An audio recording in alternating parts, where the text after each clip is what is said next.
Sir ఆ మధ్యకాలంలో బాగా డిస్కషన్ అయిన అంశం అంటే ఆఫ్టర్ డివిజన్ రాష్ట్ర విభజన జరిగిన తర్వాత సినిమా పెద్దలు ప్రభుత్వ పెద్దలను కలవటంలో కొన్ని వివాదాలు అయ్యాయి.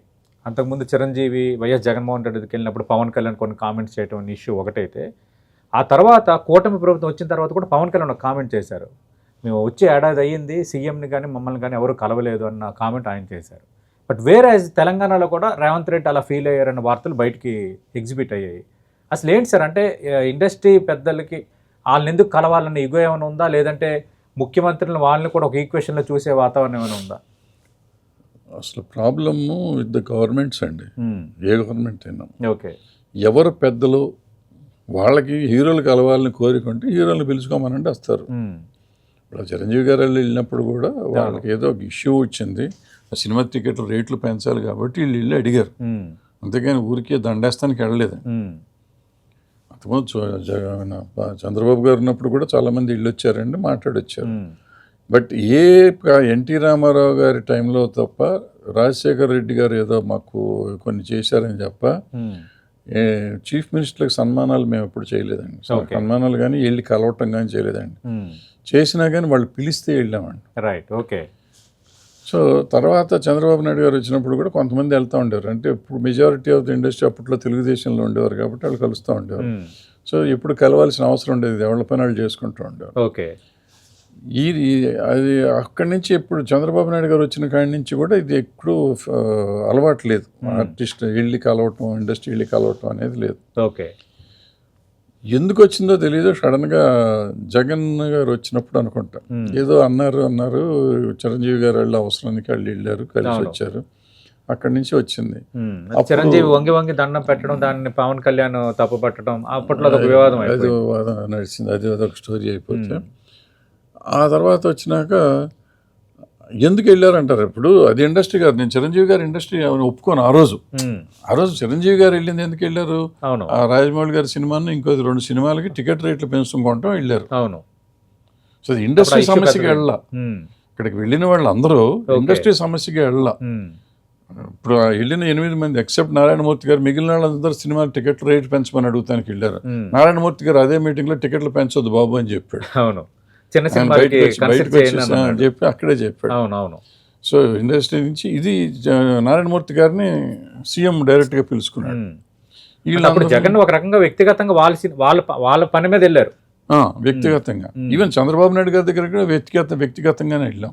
మేము ఎన్టీ రామారావు గారిని, రాజశేఖర రెడ్డి గారిని మాత్రమే సంయుక్తంగా సన్మానం చేసి ఇండస్ట్రీ తరఫున.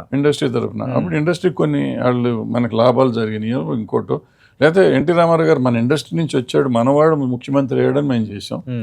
ఈయన దగ్గరికి వచ్చేసరికి ఈయన ఏదో ఇండస్ట్రీకి కొన్ని చేశాడని చెప్పి ఈయనకి చేసాం. అడిగినవి అన్ని ఇచ్చాడు అనేది అప్పుడు చేసాం. సో అట్లా అయిందండి. మిగిలిన వాళ్ళ దగ్గరికి ఏమి వెళ్ళలేదండి, ఏం జరగలేదు కూడా. నేను చేయలేదు. కానీ అటువైపు టాక్ ఎలా ఉందంటే, తర్వాత వచ్చిన సీఎంలు కానీ వాళ్ళ అనునాయుల వద్ద టాక్ ఏంటంటే ఇండస్ట్రీకి ఇగో ఎక్కువైపోయింది, ముఖ్యమంత్రులుగా గెలిచిన తర్వాత కూడా ఒక సన్మానం చేయటమో లేదంటే శుభాకాంక్షలు తెలియజేయటం అనేది జరగటం లేదు అన్నది. ఎవరు వెళ్ళాలి, రైట్, ముందు డిఫైన్ చేయాలి. నేను చెప్పేది గవర్నమెంట్ తప్పని నేను అనేది ఏంటంటే who should bell the cat. Right, మీరు ముఖ్యమంత్రి అయ్యారు, మీకు ఎవరు పలానా ప్రభాసు, మహేష్ బాబు, చిరంజీవి గారు, పవన్ కళ్యాణ్ గారు, ఉన్నవాడు వెంకటేష్ గారు, నాగార్జున గారు, మొత్తం వీళ్ళంతా 10 మంది కలిసి వస్తే ఇండస్ట్రీ అని మీరు అనుకుంటున్నారా? ఛాంబర్ వస్తే చాలు అనుకుంటున్నారా? లేదా ఊళ్ళో ఉన్న హీరోయిన్లు అంతా రావాలనుకుంటున్నారా? మీరేమనుకుంటున్నారు? రైట్, మీకు ఎవరు ఇండస్ట్రీ, అది కదా కావాల్సింది. సో మీ దగ్గరికి చిరంజీవి గారు వెళ్ళారు, నా లెక్కలు చిరంజీవి గారు వెళ్తే ఇండస్ట్రీ ఫుల్ అనుకుంటానండి. ఆయన వెళ్ళి దండేసి వచ్చాడు కదా చాలు అనుకున్నాను నేను. నువ్వు ఎవరు రాలేదంటే నేనేం చెప్తాను దాన్ని? Right, okay. సో ఈ సమస్య నువ్వేమనుకుంటున్నావు అనే దాన్ని బట్టి సమస్య. ఇండస్ట్రీ అంటారు, ఎవరు ఇండస్ట్రీ అనేది ఎవరన్నా చేర్చమానండి. రైట్, ఇండస్ట్రీ అన్నదానికి ఎవరు అనేది పర్యాయ పదం చెప్పమానండి, చెప్తే దానికి ఇండస్ట్రీ వెళ్ళేదాకా చేద్దాం. Okay, you will make it a point that industry should go to the any chief minister who ever comes. Right, okay.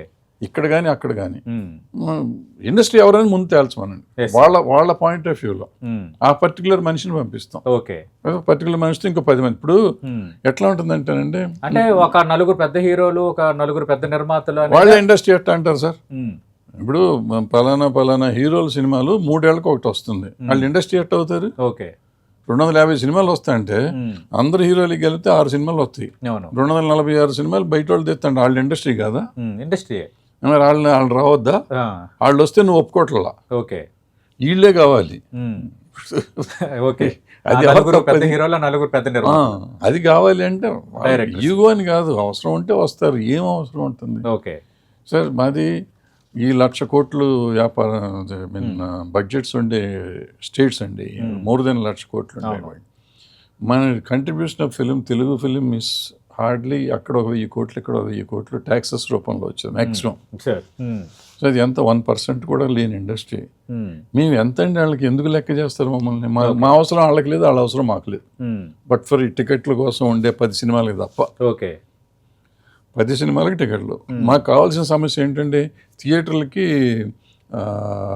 Commercial తీసేసి ఇండస్ట్రియల్ కరెంట్ ఇవ్వమని అడుగుతున్నాం. 40 ఏళ్ళ నుంచి అడుగుతున్నాం. చేయట్లా. ఓకే చేశారా? చేయట్లా.